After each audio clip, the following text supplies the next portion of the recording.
Yes, that's daddy's place. You won't decide.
Yeah.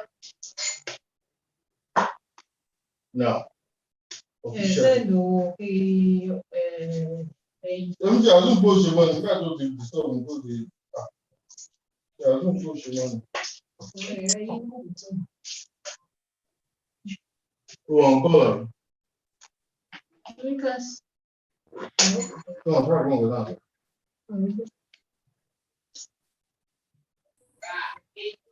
Yeah.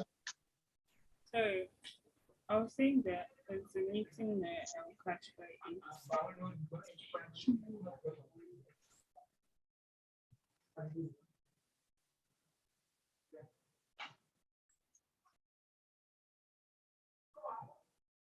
Well,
I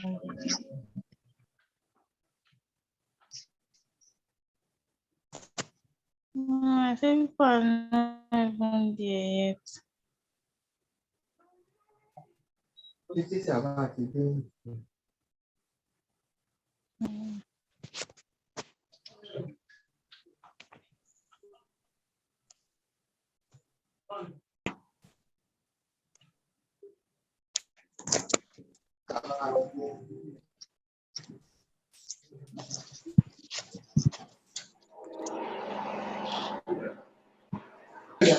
Yes, yes, right.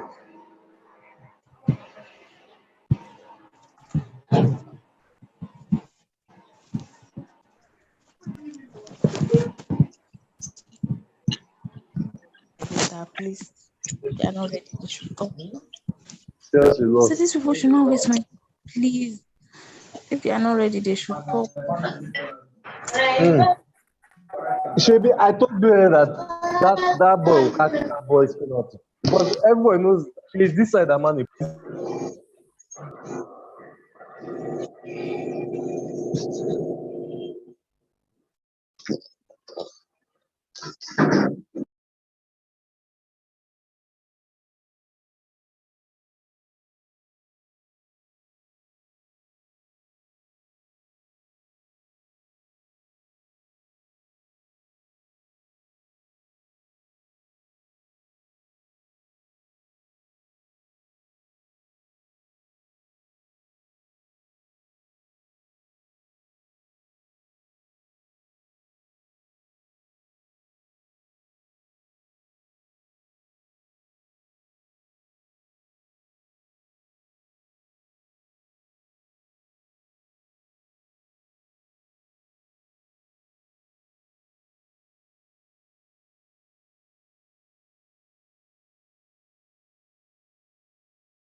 Hello everyone, you're all welcome.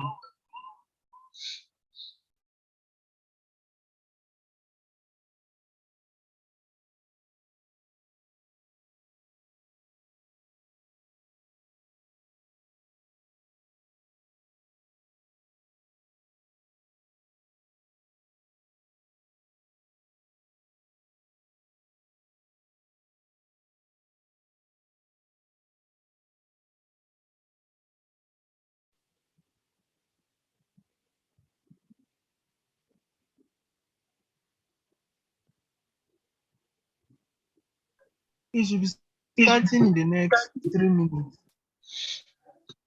So please hold on. You can introduce yourself in the chat box.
Hello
everyone, you're all welcome. In then okay, by 9:10, I'll be sending, please can you all hear me? I'll be sending the attendance so you can just sign in.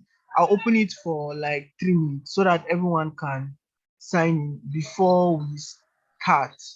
So please hold on, I'll be sending the attendance in the chat box.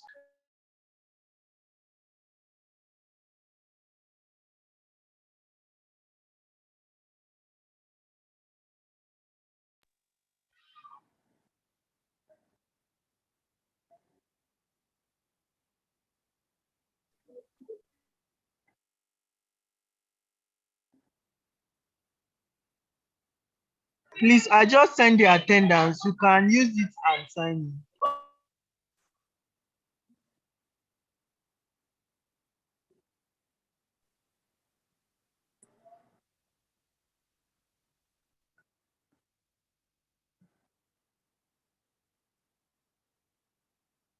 Oh, sorry about that. Give me a minute.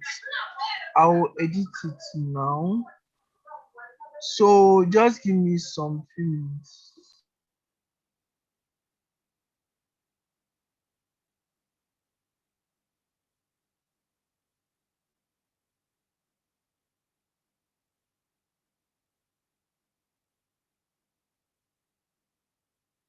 Okay, you can start signing in now. I'll give you 3 minutes.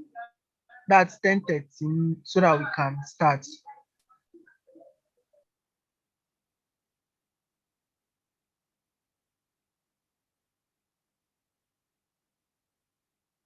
Please make sure you fill signing in the attendance. Please, very important. Please make sure you sign in.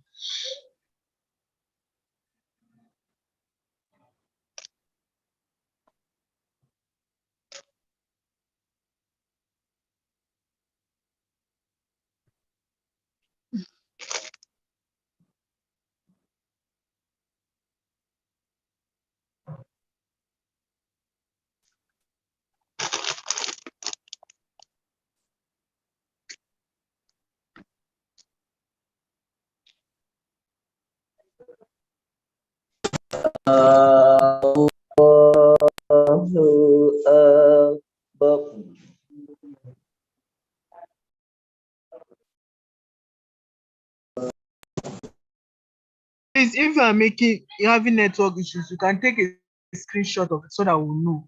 Please, for those just joining in, attendance is going on. I will still send the chat, the link. Please, Suleiman Ibrahim, please mute your mic. Please, for those just joining in there, I'll keep on sending the attendance. Please use.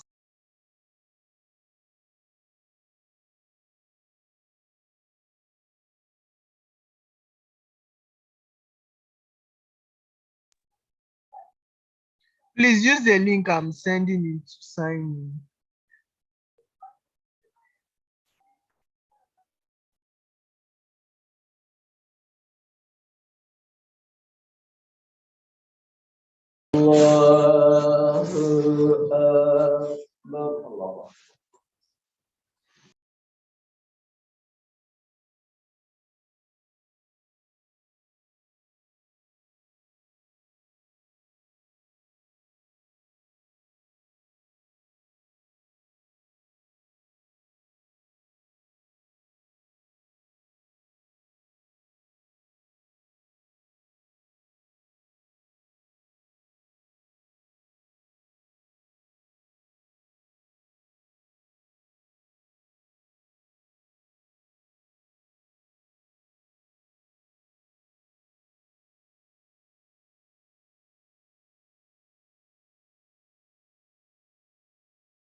Please, for those joining in, I'll be sending it. This is the last time I'm sending it.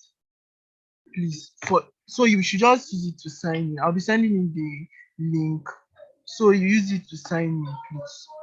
Currently, I think I have 72 responses so far. So please sign in. I'm seeing 84 people in the 81. Please, if you are just joining, this site can't be reached. I don't think it's because I didn't even close the link, so it's supposed to be working.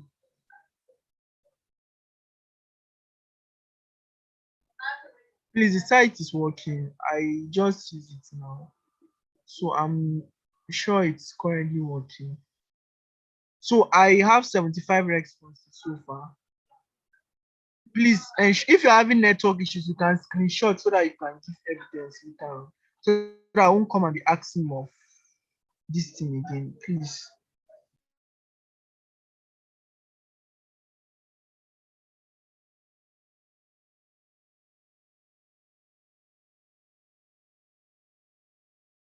Also, I would like to make an announcement concerning your work, your assignment that was given to you. Please, it's supposed to be submitted on the 20th. It's a call to action you are going to write on. It's not something so difficult that will take so much time.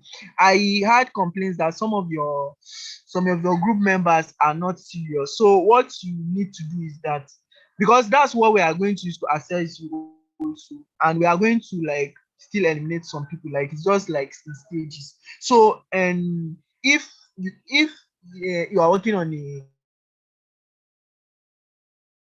please write your name and submit together with the coursework. Submit to your coordinator, standing committee coordinator, with only your name, please. Don't include anybody's name that's not included. That's just the normal ethics I am supposed to follow. It's just a normal ethics I am supposed to follow. So please just write your name and your group and submit it. If nobody is ready to comply, if it's 2 of you, please do it before the 20th. So we'll stay reshuffle to have people that are really serious to go on, because we are going to work on we are not looking for people that are inactive, because we collected a list earlier, some names were missing out, but we still know that still there are still people that are still inactive in those lists. So what we plan on doing is to still make it in such a way to go in stages. So this is just okay. I will still send it back. So this is just the uh, this is just one of them. So after this, when you send your call to action, you immediately start working on the policy document, which will be submitted at the end of the training. So please ensure you do that with your team. So I'll be sharing the link again for the last time. Okay, I have already 84 responses, but I'll still be sharing the link for the last time. So please,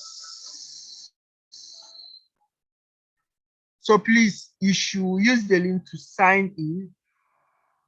Use the link to sign in, please.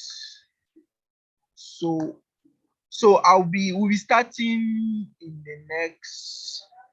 We'll be starting by 11:20. So please hold on.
So we are having we're having 95 responses now.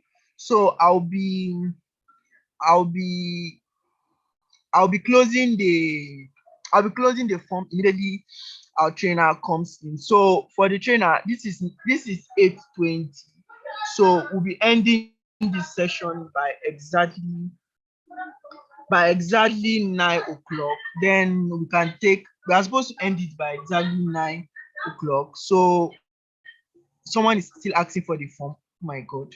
So we'll be starting by 8:20. Then the training will be ending by exactly 9 o'clock. Then we can have 10 minutes for questions. Then we are closing. So we don't want to exceed more than 1 hour 15 minutes, please. So the link is shared again currently, so you can please fill it. I'm having 99 responses so far, so I think that's basically almost everyone. So I'll be, as the trainer comes in the link. So thank you all for being here once again. So, and Dr. Daniel, you can go ahead if you're on this call. Hello, good evening. Please, can you confirm you can hear me? Yeah, I can hear you, sir. I can hear you. Yes, I can hear you. Thank you so much. Please, let me start by apologizing for coming late. Gaskia, this is not how I normally behave. I had some technical issues, please. So forging ahead so that I can end in due time, I will be sharing my screen immediately.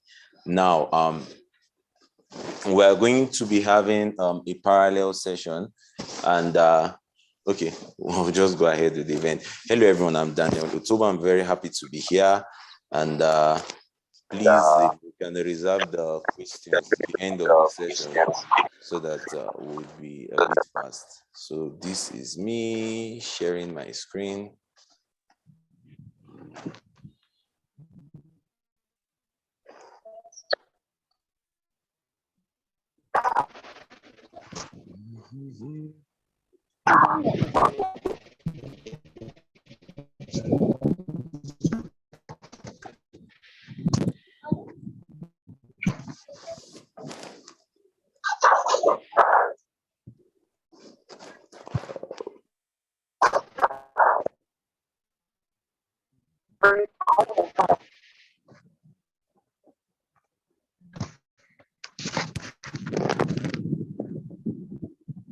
Okay, yes, we can hear you.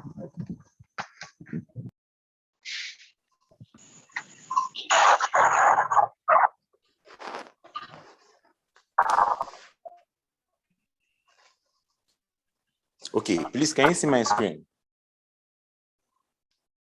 Yes, we can see your screen. Yes, I can see it. I can Okay, see it. thank you. Okay, so today we're going to be Yes, talking I see about your screen.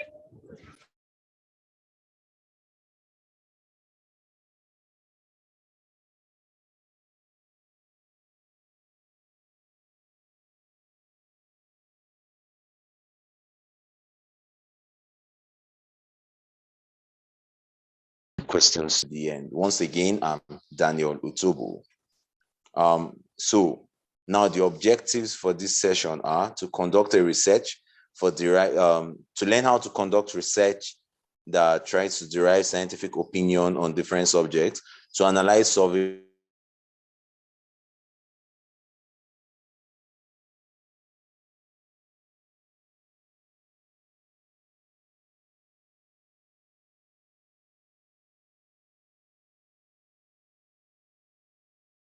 the main topic, which is translating research into policies. So to do this, we need to know first what policies are, then what a research is, and where do policies meet researches. According to the Collins Dictionary, it has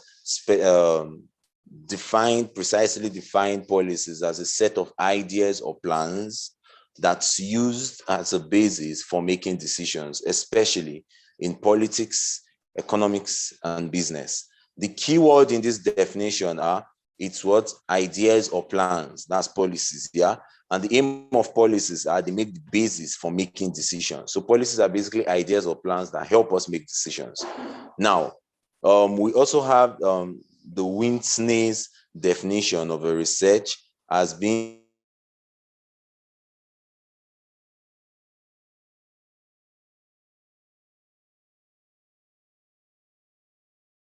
defined that and creative way so as to generate new concepts, methodologies, and understanding. To cut the long story short, it is basically creation of new knowledge or utilization of already existing knowledge for the purpose of creation of new concepts, methodologies, or ideas. So you see, where do they collide? While policies will work with ideas or plans, because remember, policies are ideas or plans that form basis for making decisions. Research sees these new ideas or plans as new knowledge or existing knowledge. That is, you either have a new plan or you already have an existing idea. So research basically intertwines with policy at this point.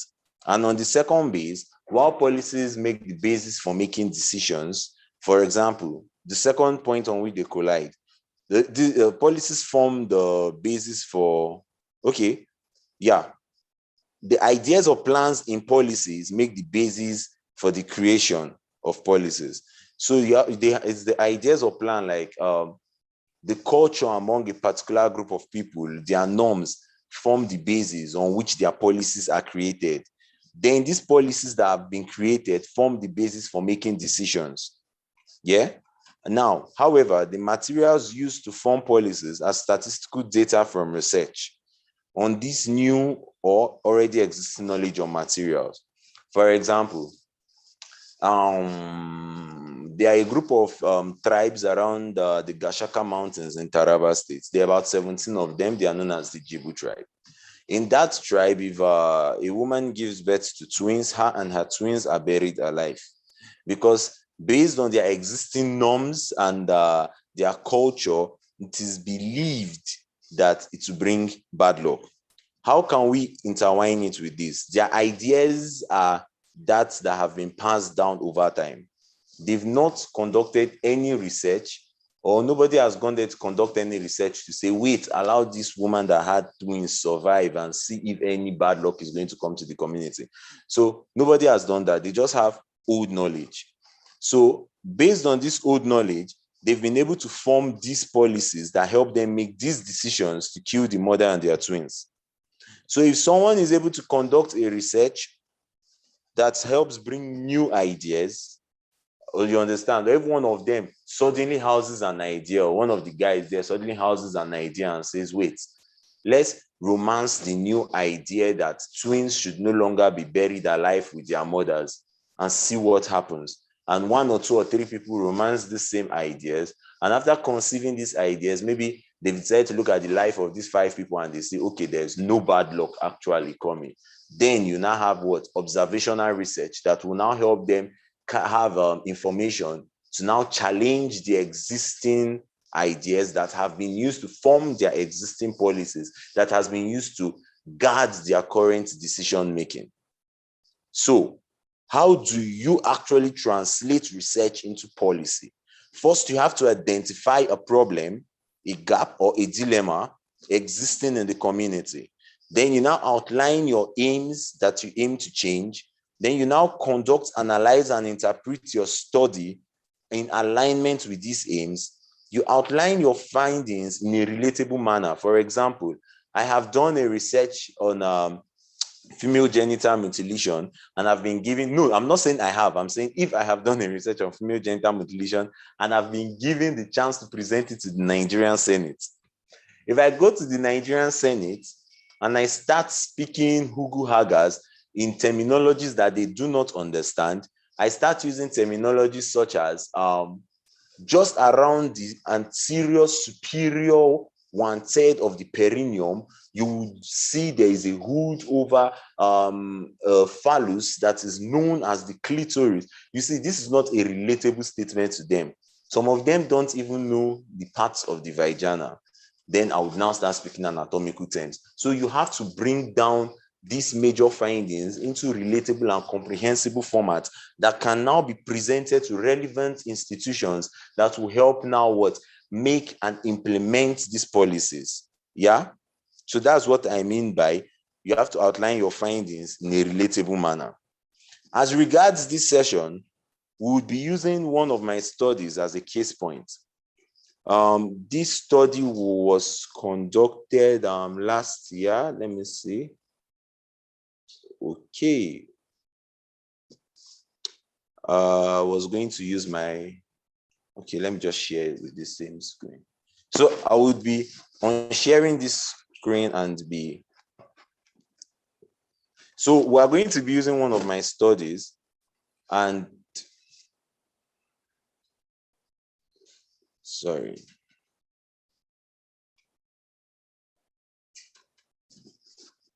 Okay.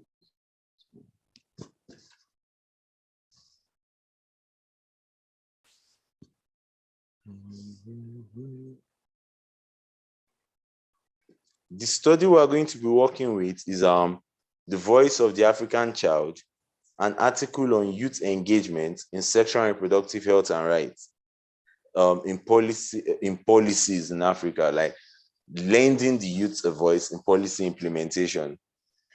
I want to, yep.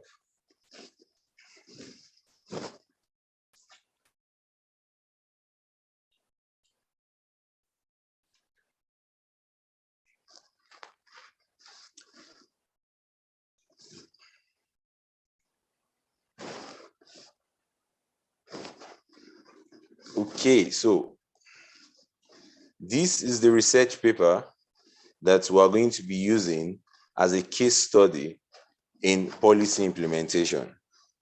Now, this study, The Voices of the African Child, an article on youth engagement in sexual and reproductive health and rights policies in Africa. It was conducted by a group of us last year. Now, what did this study notice? It noticed that there is, okay, the study noticed initially what was the gap we found. The gap we found was there was a large unmet need in reproductive health in Africa. Apart from this, we also found out that a lot of the policies and decisions made on our behalf did not have youths on the panel that made these decisions. And what did we do? We looked at the world statistics for countries with the oldest presidents. Yeah. Let me put this sideways, because we just use like the president to represent the leaders basically. And this was the gap here. Would you believe that the age gap between our leader in Nigeria and the median age in Nigeria was older than the life expectancy in the country? That shows that the people making our decisions for us have long past our age in a generation and in a time that what we are undergoing now, they weren't undergoing then. So they can't really relate with what we are going through. So to this end, we now decided to work with people of our generations that, hey, what would you do if you were given an opportunity to make policies concerning reproductive health and rights? This was due to the fact that 60% of Africans were what? Under 25. However, most of our decisions, 95% of our decisions were made by people who were what? Over 60 years of age. And then in our study, we found out that most of the people were going to make policies concerning improvement in most of the people, were going to make studies concerning improvement in comprehensive sexual education, that's CSE. And then others were going to concentrate on advocacy awareness. But these policies are not what we're seeing in our community today. In fact, comprehensive sexual education is something that is being shied away from in our institutions. And so let me take you through at least the top 3 of every policy that the people who participated in this study were going to implement. Mind you, this study was not just conducted in Nigeria. It was a study that cut across different religions, Christian, Islam, among Nigerians, Kenyans, Ghanaians, Benin Republic, Uganda, Rwanda, and Sudan. There were some other people who decided not to say their countries. We also had people that came from Malawi, Ethiopia, and Togo, and Cameroon in this study. So you understand that this is largely the voice of youths, at least in up to 20% or let's say 30% of countries in Africa. Concerning human rights, every citizen should know their reproductive rights. This is not the case in our country. So if you wanted to conduct a research, you would want to present your research findings in a way that the Senate or the Ministry of Education can move a bill where our human rights are not just taught in civic education, but are being re-emphasized on in different levels of our education in secondary and primary school. Another person aims to see an improved society where there's gender equality and rights of citizens, and the rights of citizens are respected, where women and children are protected from all sorts of abuse, and a situation where every citizen knows their rights. There again, every citizen should know their rights. And the person also spoke about gender equality. This is something that we are really, really striving for. And also, a lot of people's rights are not respected. I'm not calling out NSAS now. Number 3, to understand that it's a basic human right to receive sexual and reproductive health services. And it's not, sexual and reproductive health services is not limited to just abortion. Because most times when we talk about SRHR, everybody talks about what? Abortion, abortion, abortion. But it's more, there's more to that. For those who wanted improved family and family-friendly family planning services, they spoke about youth-friendly services, improvement about attitudes towards safe abortion, and access to reproductive health and rights. Those who wanted government to step up, wanted support from government, improvement in government policies, legalization of abortion. Now, this was what these people wanted. And the people that make our decisions currently come from a generation where abortion and some reproductive health services are still viewed as taboo. I won't want to go through every point highlighted here, but I want to focus on 2.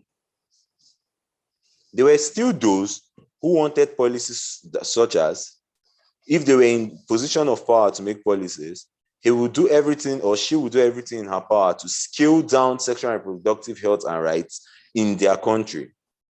Another person said they will make no improvement whatsoever to the status quo. Person number two may come from a country that have already attained perfection in sexual and reproductive health and rights in his country. While person number one that want to step things down might just be idiosyncratic or want policies that will help put control on some things that are going out of hand. This is me trying to see the positive side in everything. While this study concentrated on policy implementation among youths, it highlighted the fact that youths were hungry for change at different levels, at religious level, at government level. Youths were hungry for change at educational level, at societal level. From varying points from comprehensive sexual education to points such as government implementation, family planning, advocacy and awareness. Other points that were spoken about were the girl child and how the girl child has been oppressed. Are points to show that we need an improvement in policies in Africa. Yeah. And so that is why the conclusion stated that Africa is a continent with the largest population of youths in the world. These youths are young, strong, and energetic. Now, from this study, if the youths are given a chance to be in position of power, the tenets of SRHR advocacy that will be touched on are comprehensive sexual education, advocacy and community engagement, and government policies amendments, while other borders around human rights and family planning services, including contraceptions.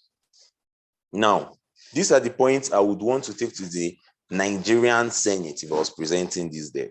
And how do I present this? Now that these points have been highlighted, we want to convert this research into a policy document. We go to the Nigerian Senate in one hand, we go to the Nigerian Senate with the findings of this study in one hand, and then with the published findings of the Nigerian Demography of Health Survey, the biggest document on health data in Nigeria, published usually every 4 years, and released every 5 years. Yeah, if it's released 2022, it will carry the date of 2021. So it's completed every 4 years, but released every 5 years. Now, what would we do when we have this? In converting this study to a policy document, I'll start from point number one, comprehensive sexual education. Comprehensive sexual education is an age-appropriate education that aims to give information on sex education at different age that concerns that age. For example, the education you would be giving an 18-year-old person is not to be given an 80-year-old person. But then, we are not to leave our 80-year-olds completely uninformed. Hence, we keep overlooking the levels of molestation that go on amongst the young ones. So, the Nigerian Demography of Health Survey had shown that sexual violence and sexual assault and domestic sexual-related violences are highest around northern Nigeria, basically. But it happens all over Nigeria. So this document would want to put more emphasis on comprehensive sexual education in northern Nigeria. But this document would not want to only say, let's give it in the schools.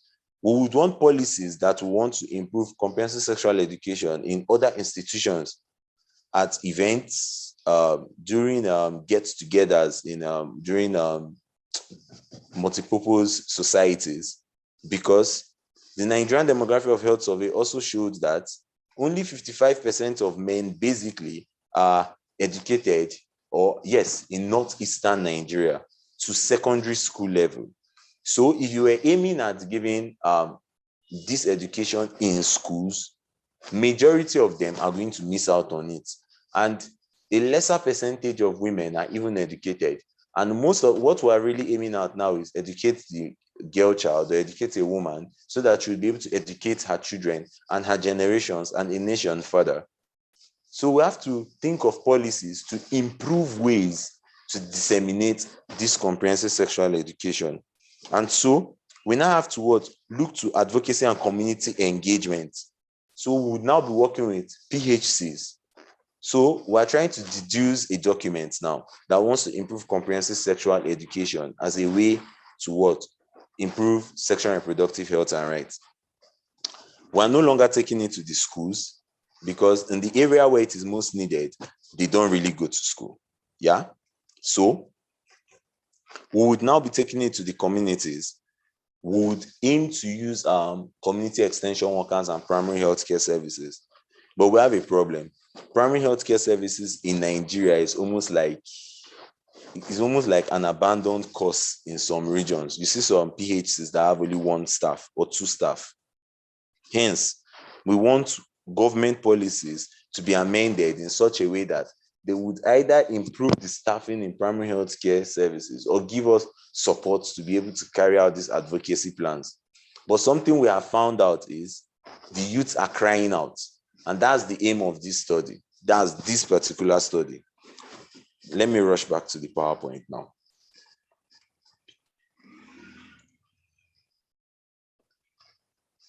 Now, the study we have just seen highlighted some of the problems that the youth encounter in sexual and reproductive health and rights.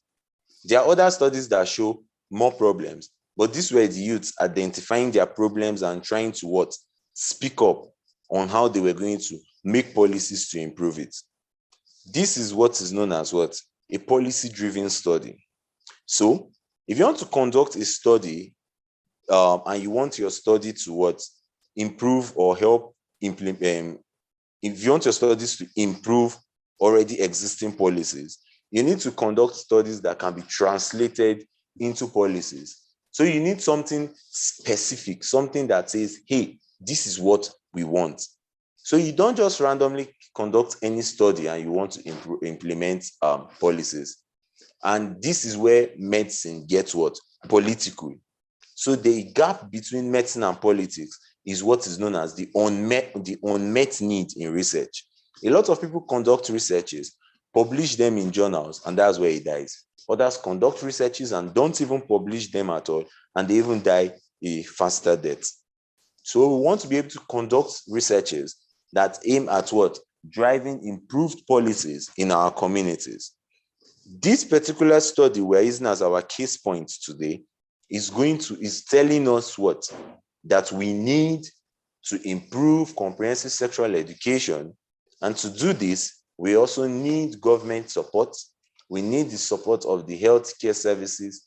We need to have more friendly family planning. We need to have more friendly family planning services. After this session, if you take time to read the research, you'll see a lot of people speaking about how poorly the family planning services are and unfriendly to young people. I'm talking about 17, 18, 19-year-old.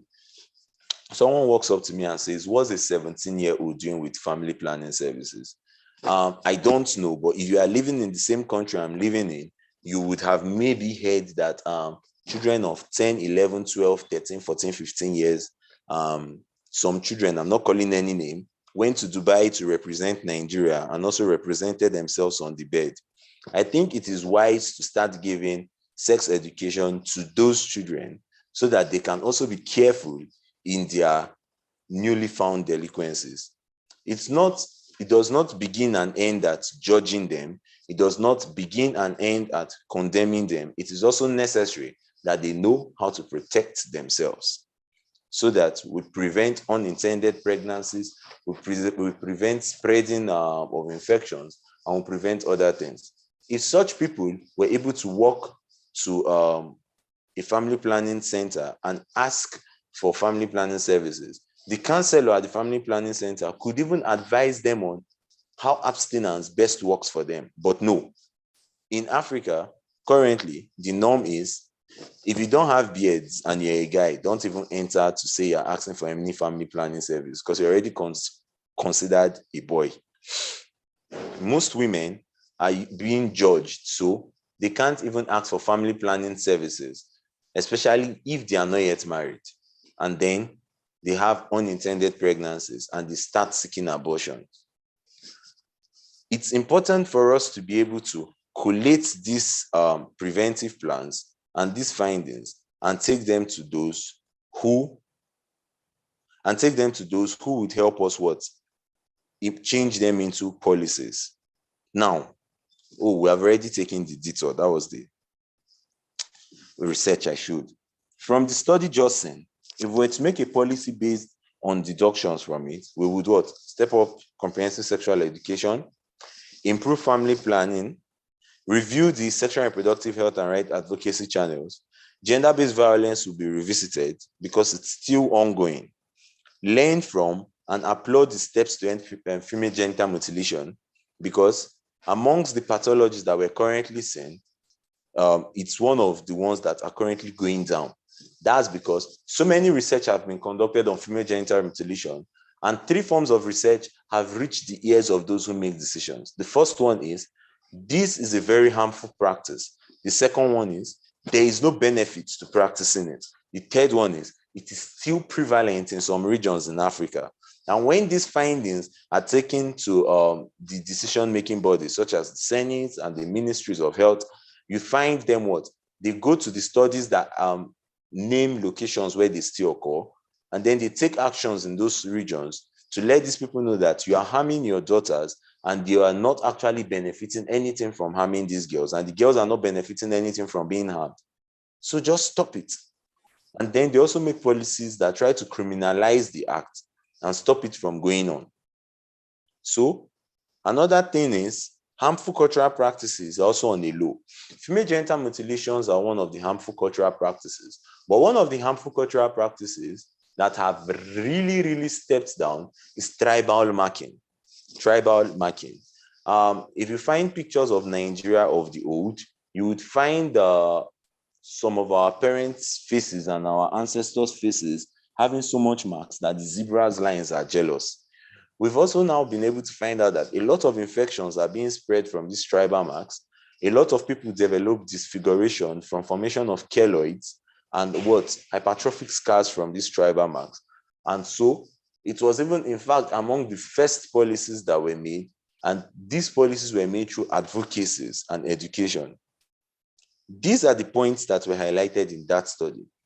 An example, after this presentation, later via email, the director is going to be sharing a document with you where you'll be required to make policies to help improve a particular health field in a community.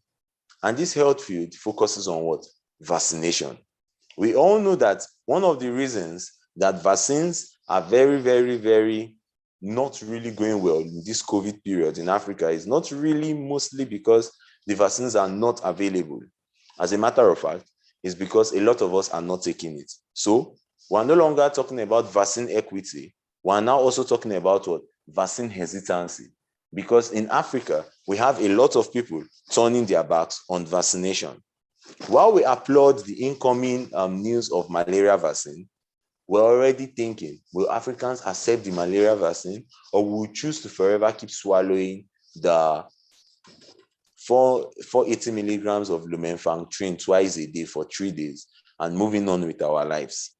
So an assignment that is going to be shared to all of you after now is implementing policies or designing a policy research and how you aim to implement this policy research to improve what? Vaccine uptake in a Nigerian community that is going to be named. Relevant institutions you can refer your studies to help improve policies are, if you conducted a study on drugs and pharmaceutical studies, you could send your major findings to NAFDAC or Pharmaceutical Society of Nigeria, etc. If you conducted a study on addiction or delinquencies, the Ministry of Youth or the NDLEA could be a place to start. Improved medical education methods. I think I've seen someone conduct a study on improved medical education. The former president of University of Ibadan Medical Student Association, Dr. Bolu, I think he's doing his house job now, Dr. Bolu, conducted a study and he actually revisited the structure of medical education in Nigeria. Most of us don't know, but our current style of medical education was actually adopted from the British, and it's no longer in use because the British stopped using it since 1952, but Nigeria did not also stop using it in 1952 when the British stopped. We're using an outdated system of medical education. So Dr. Bulu conducted a research on medical education and he presented it at the FAMSA Scientific Conference in Nairobi in 2020 or 2019, one of them. And also, Okay, I'm going to speak about that as we move on. If you conducted a study on sexual and reproductive health and rights, you could present this, you can submit this in Ministry of Women Affairs, Ministry of Education, Ministry of Health, or related NGOs. Better still, you should aim for the annual stakeholders conferences, such as Society of Obstetrics and Gynecologists of Nigeria annual conference, or the International Federation of Obstetrics and Gynecology, FIGO. Why did I say this? While Bolu conducted a study on medical education, that was actually not the first time I was at a presentation highlighting the fact that the study on medical education, that the medical education system in Nigeria was outdated and producing less than standard doctors. And we won't really realize this because we are used to suffering, basically. So a group of 5 professors actually made a presentation on medical education in Nigeria at the 2019 SOGON conference, that is Obstetrics and Gynecologists of Nigerian conference in 2019, held in Abuja.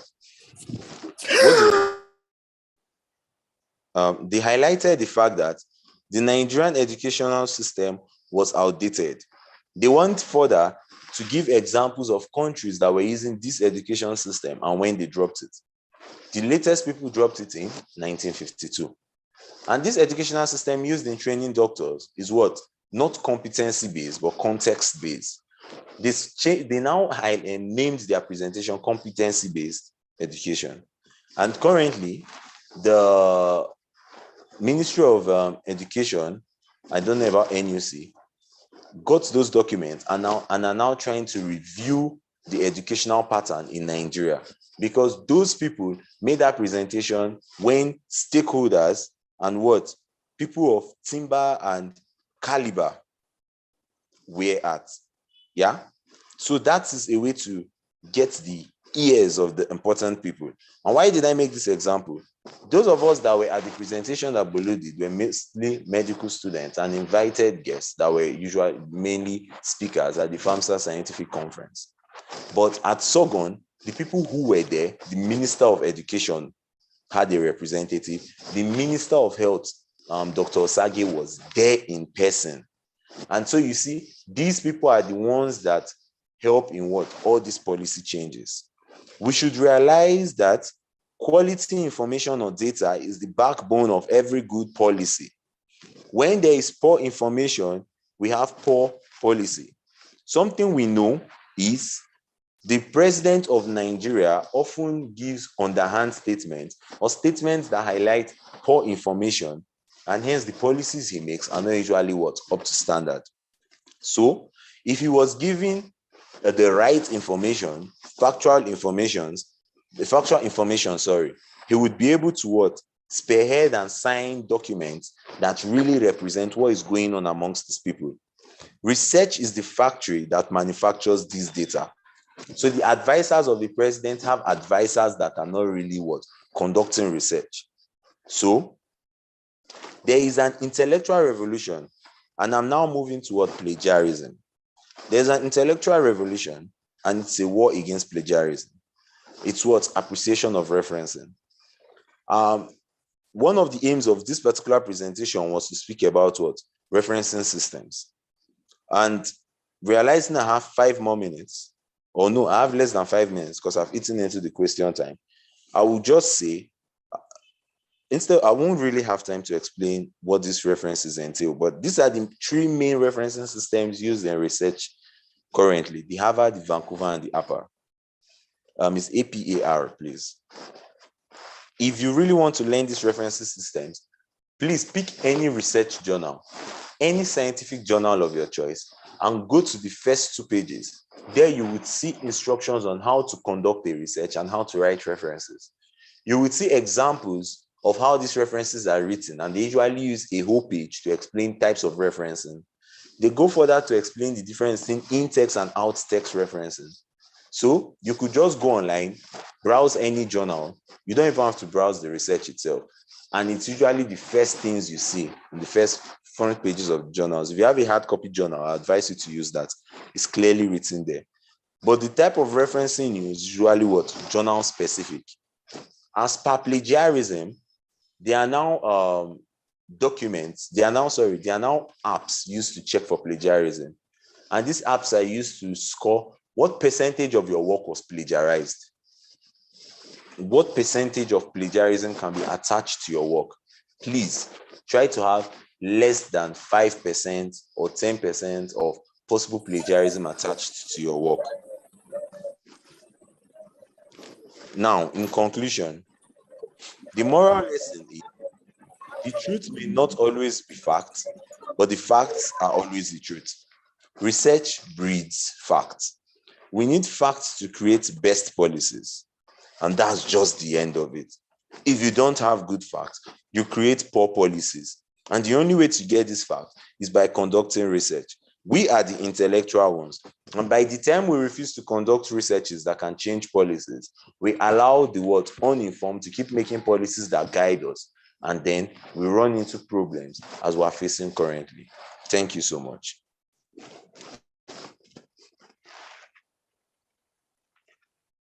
Thank you so much, sir, for that session. It was indeed impactful. So it's time for questions and answers. So if you have any question, you can raise up your hands and you can start taking them.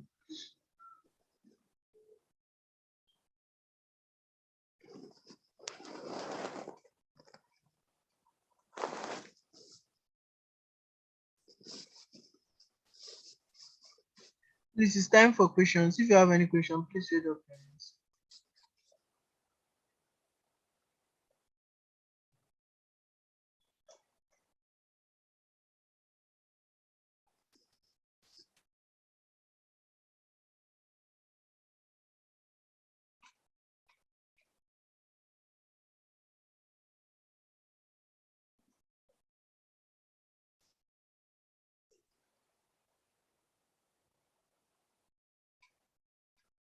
Okay, and Andrew, you can go ahead. Okay, good evening, everyone.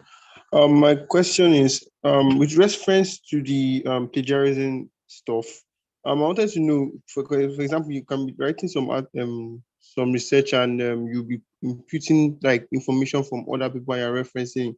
Does the plagiarism checker actually like require like, because you're obviously going to be using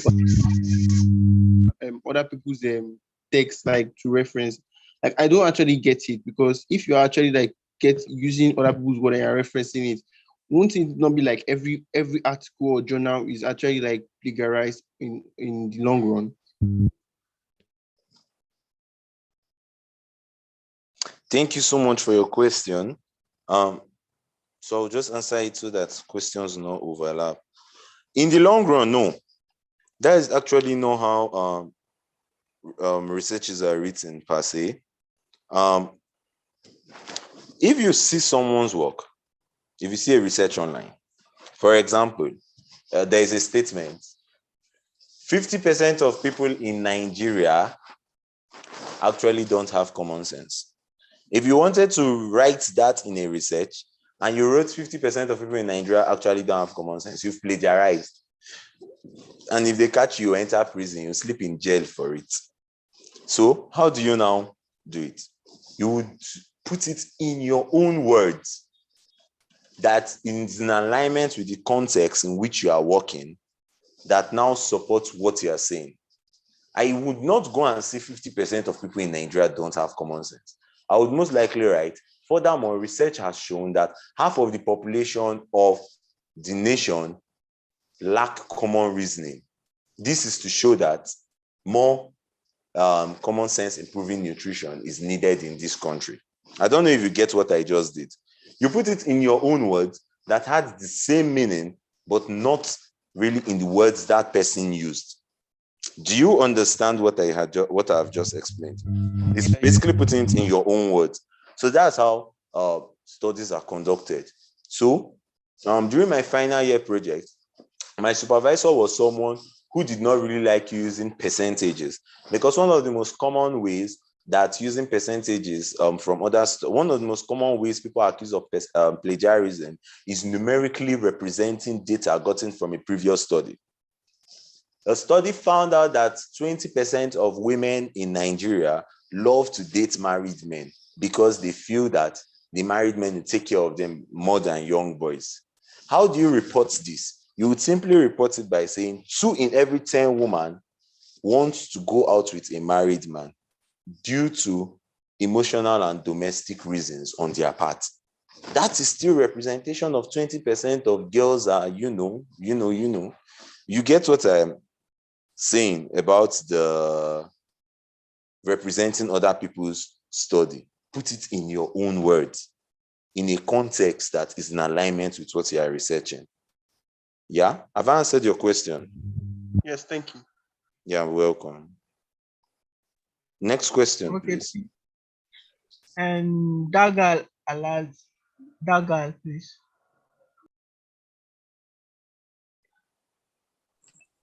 So, hi everyone.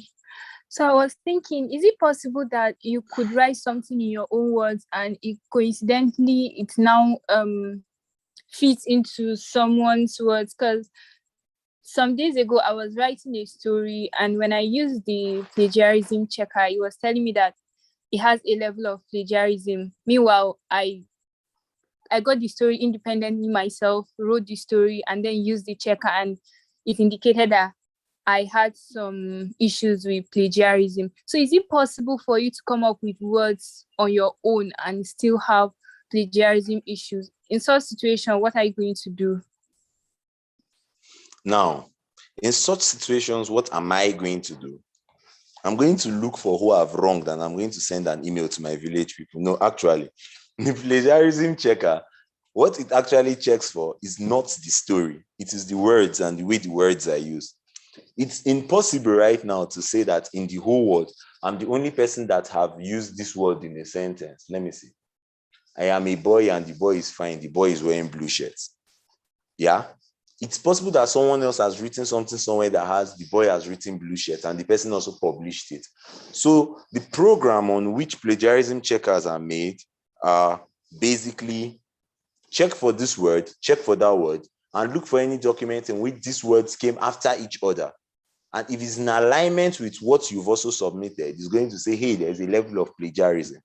Remember, the thing about plagiarism is utilizing other people's words and other people's sentences, basically. And for example, now, we found out that the welcome address of the president of one country like that when he became president was 100%, 100% the welcome address of the president of France that became president years before him.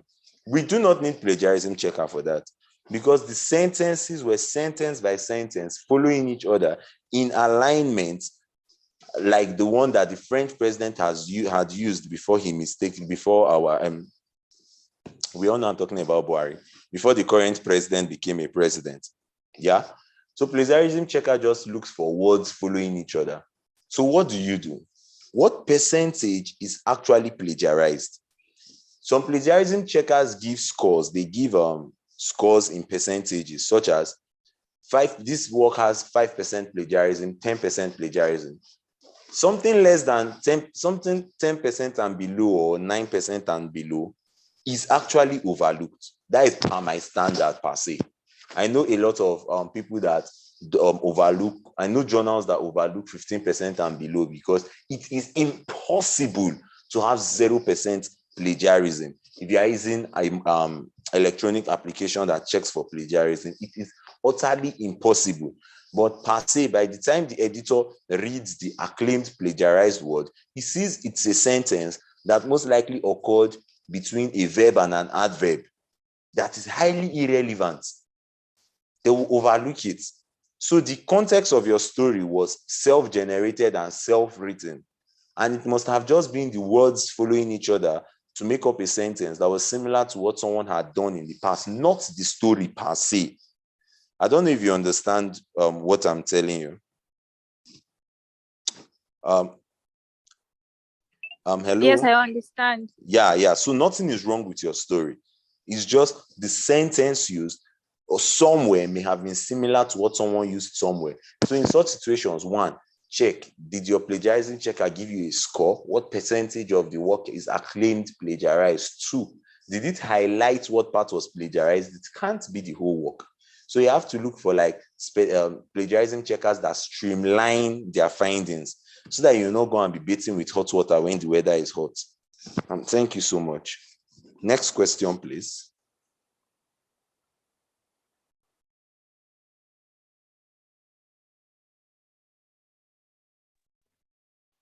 All right. Thank you very much, Dr. Daniel. My name is Moses Akmayo, head of risk. Sorry, just being curious. Some of plagiarism, I used a couple of software to run plagiarism check on some of my write-ups. Sorry, you're cracking, please. I can't hear you clearly. Is it better now? Yes, much better. God bless you. So I said, like my write-ups, I use a couple of plagiarism checkers and softwares to check the level of plagiarism. And, so, like I said, I'm just being curious. I would like to know, like, before the advent of computers and algorithms and softwares to check plagiarism, like, how was level of plagiarism ascertained just before those softwares were being developed? Yes, before softwares were being developed, it wasn't so easy. And that is why it took really long before people published researches. What usually happened? To begin with, you did not have electronic data at your reach. Yes, what you had were printed documents. And these printed documents were in specific fields. So you don't have medical journal that is just medical journals. You had journals that were specialist specific. So these journals, when published, were sent to all the institutions that taught that specialty. I'm going to take, hey, Jesus, what will I refer to now? Library science, because that's where the example actually is. In Nigeria, we don't really consider library science as a course worth dying for. But in countries like US, where they have Library of Congress or something like that, it usually is a hot cake. So when journals are released, all the journals in the world that concern library science are sent to the Library of Congress and sent to every other institution that has library, that does library science in it. The professors in this field, apart from publishing researches, they spend a lot of time reading through researches that have been conducted in this field. Remember I said conducting researches then were not easy. They took months, 9 months, 1 year, 1 year plus. They were not easy. That was because of the time that is needed for your supervisor or for those who are going to approve your research to approve it. They would read through your work and basically they would now, your work is, if you are doing a research in reproductive health, what part of reproductive health? Let's say you are researching on available information in the library concerning breast cancer. So they'll just simply go to the shelf and remove all the journals that have published studies on breast cancer and read through them for 3 things. First, to see if your work is at par with the findings. 2, to see if there was someone that have gotten similar results like your work. And 3, to see if your work is worth being put side by side. If it is not quality, it's going to be rejected. But the second part, to see if there is someone's work who is similar to yours, is the reason why you are advised when you've conducted a research and you are discussing, you are to state the research works that you reviewed that had similar results as yours. It easily helps, it saves the supervisor the stress of going to search. All he does is he just goes to this person's own that have similar results with yours and reads through it to see if you plagiarized their work. So they are done manually. And that is why I use library science is because there's a famous study of a group of Nigerian professors that plagiarized the work of a master's student in the US. And I think he returned to Nigeria and was doing his PhD or something like that. And a student in Nigeria who was doing his master's was now trying to, at times when you have supervisors now, you try and browse their own research so that you reference them to be on their good side. So when he browsed their research, he tried to reference them, but he found out their research was not in keeping with any of the other studies he found. And so he now went to their references and tried to search for the people's work in their references. And then he now found out that his professors plagiarized a work that he himself had done in the past, and his professors plagiarized some other PhD students' work in the US. And the professor had to give an official apology, lose the title of a professor, and resign. This is a true life story that happened here in Nigeria. So plagiarism then was checked manually. And due to the pain it takes to conduct a research and the pain it takes to check for a plagiarizer, that is why the punishment for plagiarism was so severe. Because you cannot tell me you've conducted a research over how many months, and then I come to find out that you just stole the intellectual work of someone else that has worked and sweat. So that was how they did it then. It was streamlined. Research was not as cumbersome as it is now. Currently, we have about 2 million papers published every month from around the world. Haba, who will be reading all of them now? So now that is why we have machines and apps that are checking for plagiarizers. But then machine error, input, output. So that's what I'm saying. The input, output, we have to watch it. At times, the output is not necessarily saying we're plagiarizers. It's just saying the machine has found something that may look like plagiarism. Thank you so much.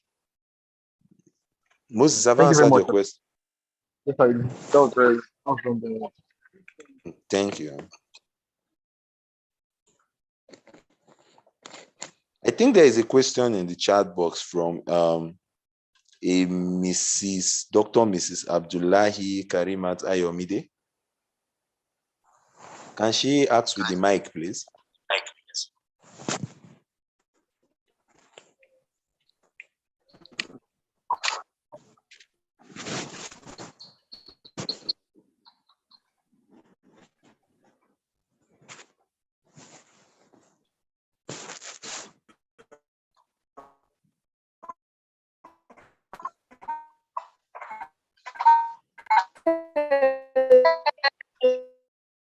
Okay. I think the network is bad. Arimat, we can't hear you.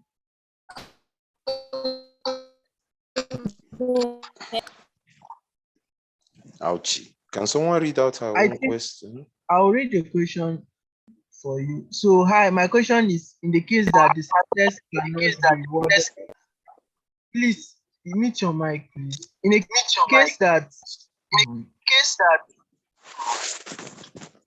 my question is: in the case that the sentence cannot be rewarded, that the team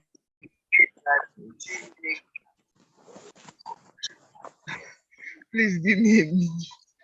Okay. My question is: in the case that the sentence cannot be rewarded anyway, that it still makes actual sense, can you still use it? Let me read it again. Hi, my question is: in the case that the sentence cannot be rewarded in any way, that it still makes sense, that it still makes actual sense, can you still use it? Thank you so much. It's how you also started reading the question with the hi for me. Okay, hi. Now, is it really possible that a sentence cannot really be rewarded? Let me see. Remember the plagiarism checker currently. What it checks for is how the sentences, how the words follow each other to create a sentence. There are some words that can be rearranged from the back front and from the front back, having the same meaning, but would not come up as plagiarism. Let me see. The boy is happy. Happy is the boy. I don't know. If you are able to reward a sentence in such a way that it would make sense no matter how close to the real sentence it is preferable than utilizing the real sentence. And if a sentence does not make sense, no, you can't use it, because the aim is trying to get a sentence that what flows.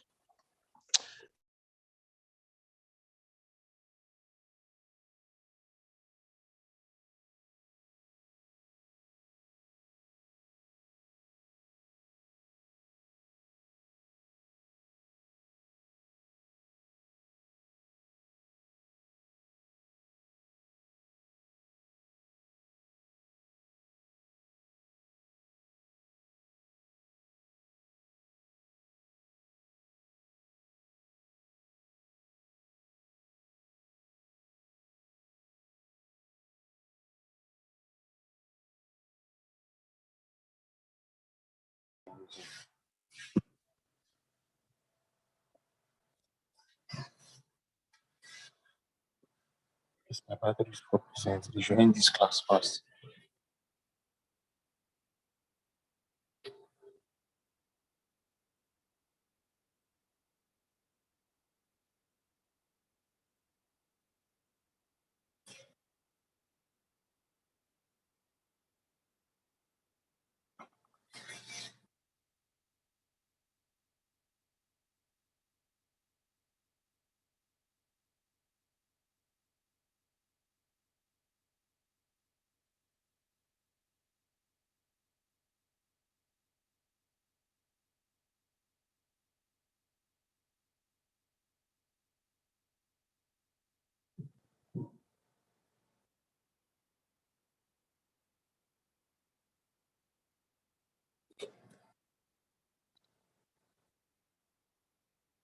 Hello, sir. Can you hear?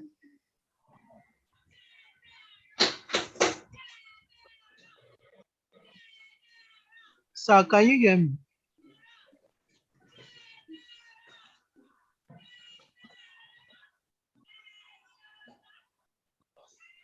Oh my God, you people are not hearing me. Oh, shit. Yes, we're not hearing Ah, my village people. you. Okay, anyway, I have pulled out the example there. In that study, I started it by saying, what an elder can see while sitting on a stool.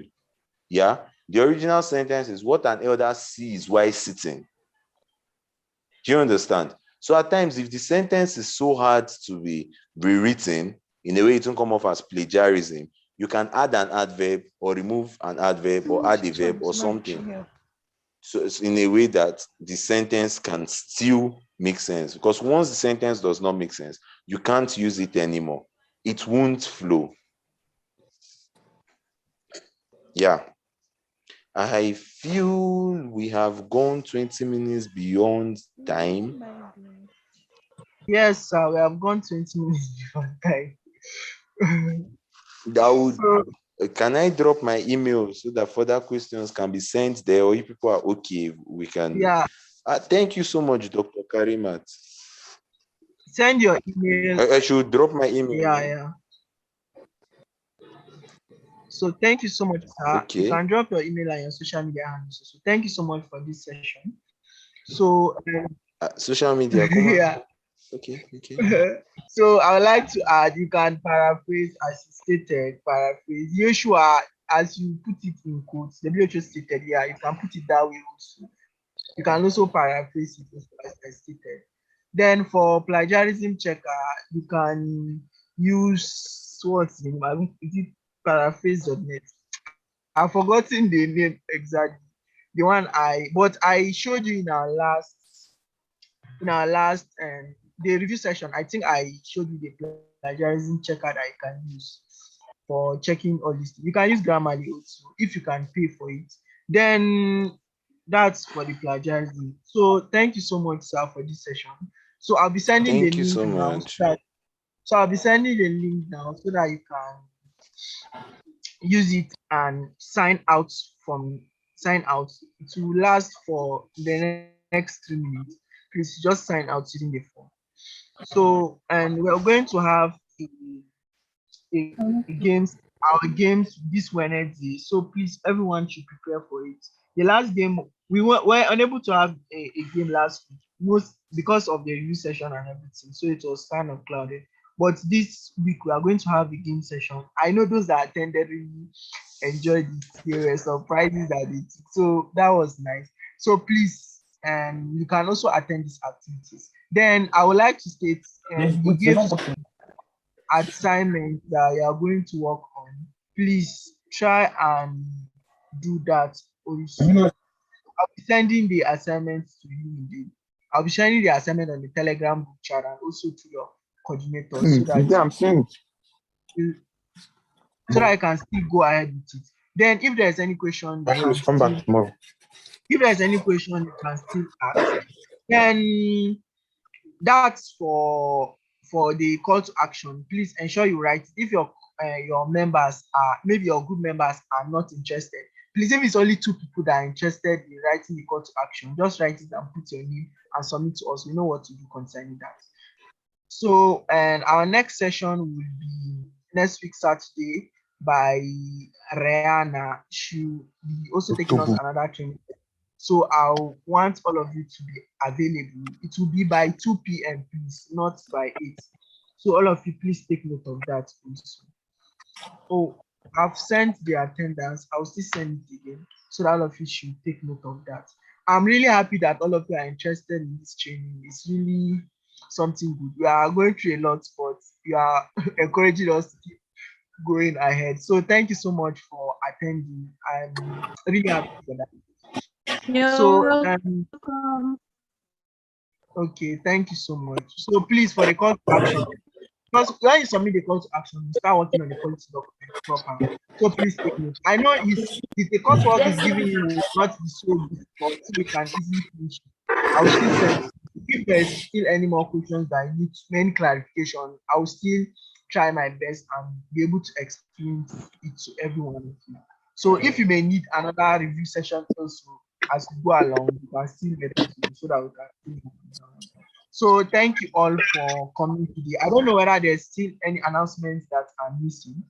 So, and my co-host can let me know about that. If there's any other thing I'm missing, please let me know so that before we go, now we can still share the information. So please, I would like to stress concerning the call to action. Please ensure you do it. Ensure you do it. And there's already like templates for policy documents that you can check on. You can also check on that. I have seen the importance of research. So you from today, I know your ideologies must have changed concerning how these policies work. So thank you all for coming. So I think I have exactly 101 responses so far. So I don't know whether I can still close the form now, but I'll be closing the form by 10:25. So please ensure you fill it before that time. So I think we have come to the end of today's session. So thank you all for coming. And I'd like to say it again seriously. It's really encouraging that all of you are willing to attend with all the struggles we are making you to go through, but you are still consistent. It's really something very good. So thank you all for coming. So I will be ending the session now. I would like to say thank you again to Dr. Daniel for accepting our invitation.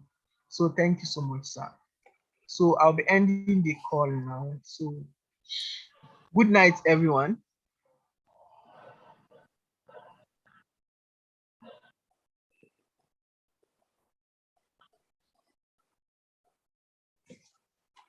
Good night, everyone. Good night. Thank you so much. I'm very grateful that you had me here. Over. Thank you so much, sir.